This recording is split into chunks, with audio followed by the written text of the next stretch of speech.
So outside of being able to create stories that's written in a way that's more appealing to kids with either ADHD or dyslexia, we also have an accessibility menu. So if you come up here where your profile picture is there and you click on it, there's two aspects here. There's first, you can change profiles. So if you have a number of students in your classroom and you want to create separate profiles for them, you can certainly do that. You can see that once you click on that particular profile, it will have everything that's required for that student. For example, like their age and their accessibility menu. So then we can go back into here and we can go look at accessibility menus.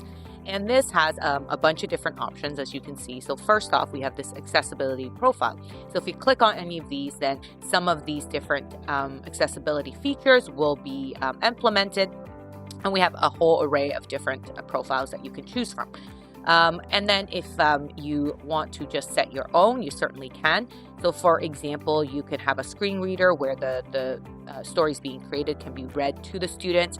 You can have a reading mode, which kind of darkens the screen a little bit to make it more appetizing for certain type of visually impaired students. You can have different kind of contrasts, being a little less contrast, a little bit more contrast. You can make the text bigger. This is a big one for a lot of students who may be neurotypical, but they still like the bigger text because it's a little easier to read. You can make the spacing a little bit bigger, a little bit smaller, whatever makes sense for you. You can even hide the images. Some kids find the images distracting and they just prefer the words. And then this one's a great one. It's the reading mask. So you can, again, just kind of keep the kids a little bit more centered around the actual reading of each line. You can make the lines a little bit more further apart from a height perspective.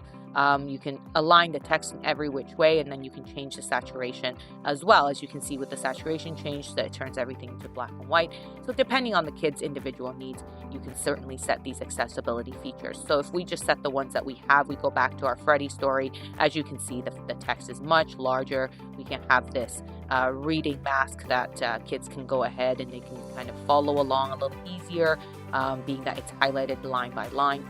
The other great feature is if you have a child that's unsure of a certain word. Let's say he didn't understand the word puzzle. Then what he can do is he can just basically press down on that particular word until it's highlighted. As you can see, it says check in dictionary.